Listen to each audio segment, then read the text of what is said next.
ఈరోజు నేను మన దేశంలో జరుగుతున్న ఒక అనాగరికమైన ప్రాక్టీస్ కోసం చెప్పబోతున్నా. మన దేశంలో పెళ్లి కూతుర్లను విక్రయించే మార్కెట్స్ లిటరల్గా ఉన్నాయి. పూర్తి వివరాలు చూద్దాం ఇవాల్టి వ్యూలో. Welcome to the view. నేను రూపా ఇందుకూరి.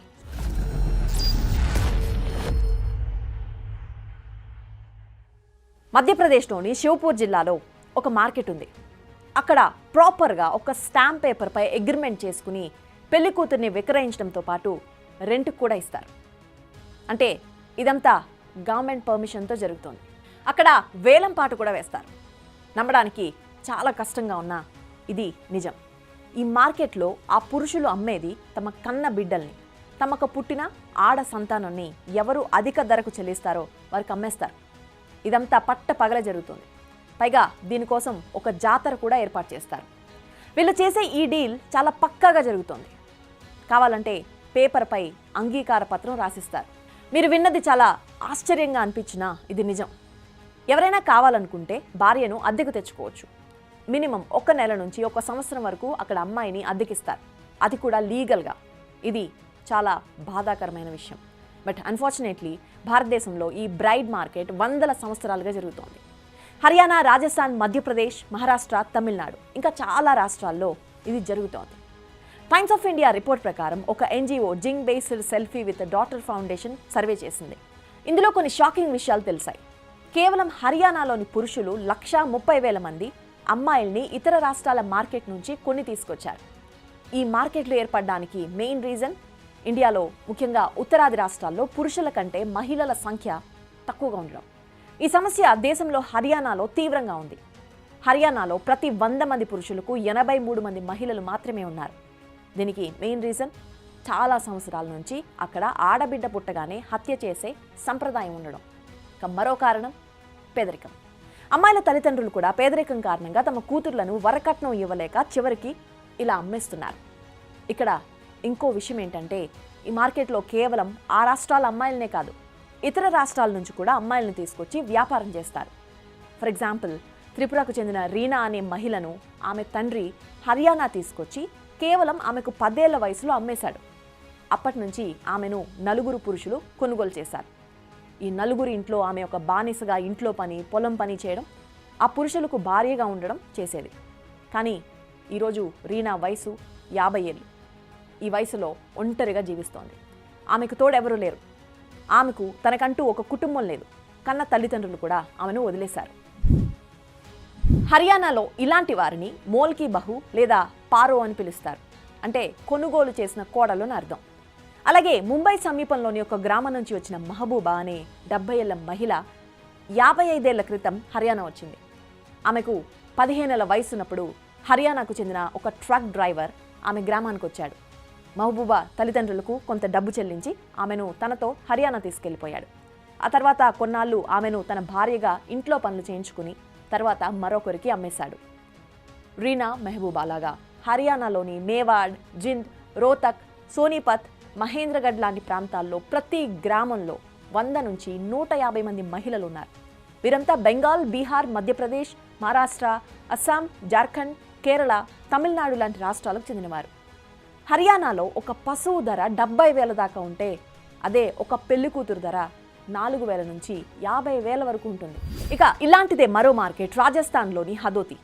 హదోతి దేశంలోనే అతిపెద్ద పెళ్లి కూతుర్ల మార్కెట్. ఇక్కడ ధర కూడా ఎక్కువ.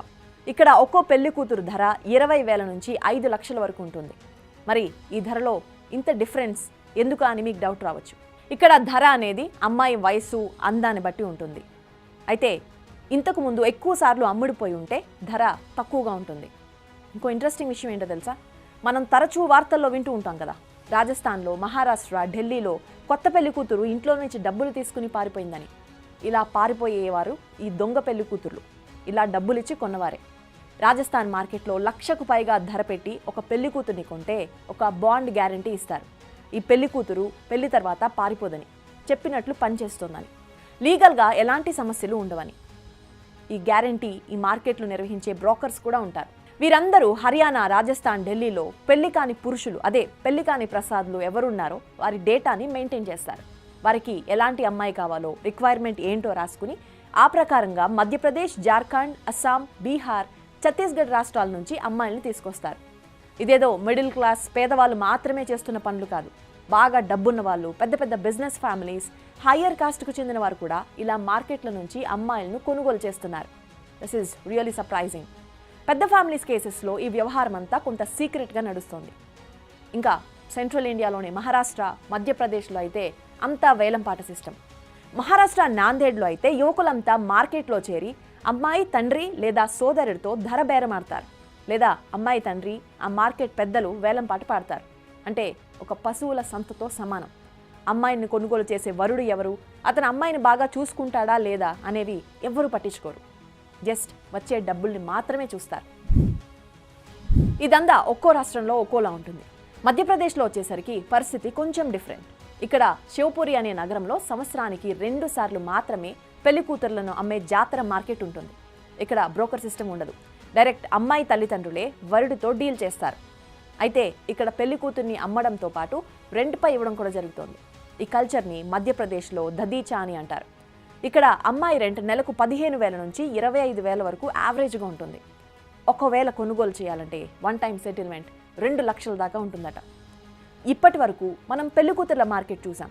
ఇప్పుడు పెళ్లి కొడుకు ఫర్ సేల్ కాన్సెప్ట్ చూద్దాం. అదే ఇక్కడ వరుడు అమ్మబడును. ఇది కేవలం బీహార్లో మాత్రమే జరుగుతోంది. బీహార్లో అమ్మాయిల తల్లిదండ్రులు అబ్బాయిని కొనేందుకు అతను ఎంత చదువుకున్నాడు, అతని వయసు ఎంత అనేది చూస్తారు. అబ్బాయికి లిటరల్గా అతని ఎడ్యుకేషన్ సర్టిఫికేట్స్ చూపించాలనే రూల్ ఉంటుంది. ఇక ధర విషయానికి వస్తే పురుషుడి వయసు 35 ఏళ్లకు పైగా ఉంటే అతని మార్కెట్ విలువ 50,000. అదే 25 నుంచి 30 ఏళ్ల వయసు ఉన్న వారి రేటు 2 నుంచి 3 లక్షలు. అయితే ఈ కల్చర్ అక్కడ 700 సంవత్సరాలుగా నడుస్తోంది. ఆ టైంలో అక్కడ మహారాజా హరిసింగ్ ఒక మంచి ఉద్దేశంతో ఈ సంప్రదాయాన్ని మొదలుపెట్టారు.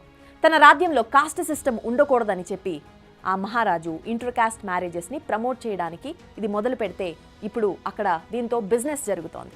హర్యానాలోని కొన్ని గ్రామాల్లో టైమ్స్ ఆఫ్ ఇండియా ఒక సర్వే చేసింది. హర్యానా ప్రజలు, ముఖ్యంగా రైతులు ఈ సర్వేలో కొన్ని ఆసక్తికరమైన విషయాలు చెప్పారు. పేదరికం వల్ల వివాహాల ఖర్చు మిగులుతుంది. అమ్మాయి కేవలం 4 లేదా 5,000కు కొనుగోలు చేయొచ్చు.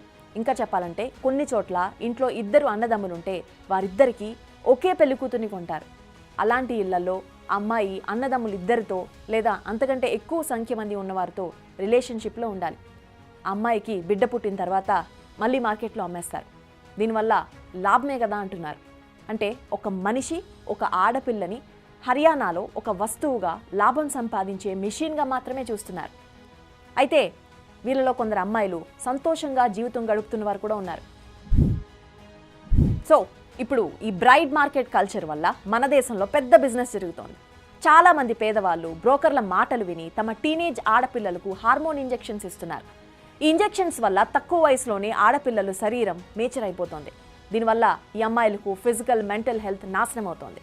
ఆ సమయంలో వారిని పట్టించుకునే వారు ఎవ్వరూ ఉండరు. ఇదంతా డెఫినెట్గా తప్పు. కానీ ఈ విషయంలో చట్టం ఏమీ చేయలేకపోతోంది. ఎందుకంటే ఇదంతా కన్సెన్షువల్గా జరుగుతోంది. అంటే అమ్మాయి కుటుంబం, అబ్బాయి కుటుంబం ఈ వ్యాపారాన్ని అంగీకారంగా అగ్రిమెంట్ చేసుకుంటున్నారు. అయితే మైనర్ అమ్మాయిల విషయంలో మాత్రం ఇది చెల్లదు. అందుకే అమ్మాయిల వయసు ఎక్కువగా చూపించి బిజినెస్ చేస్తున్నారు. ఈ విషయాన్ని మరి మన రాజకీయ నాయకులు పట్టించుకోరా అంటే I'll tell you one thing.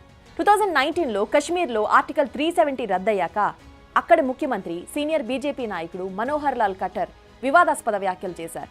వారి పార్టీ కోటేస్తే వాళ్ళ ఇంటికి కోడలు ఈజీగా దొరుకుతుందని, ఇతర రాష్ట్రాలతో పాటు కశ్మీర్ నుంచి తెల్లని అమ్మాయిలు తీసుకురావచ్చని చెప్పారు.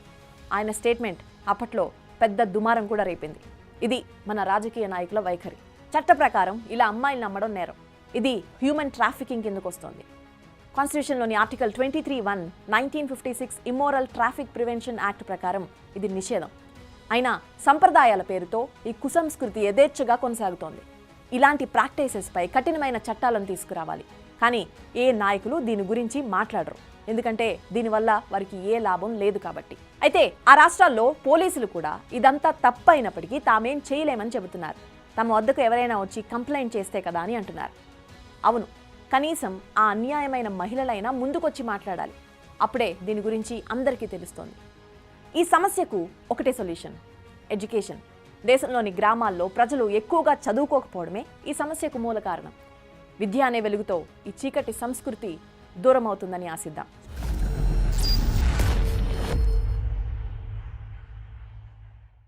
నార్త్ ఇండియాలోని బ్రైడ్ మార్కెట్స్ కోసం మీరు ఇంతకు ముందు ఎప్పుడైనా విన్నారా?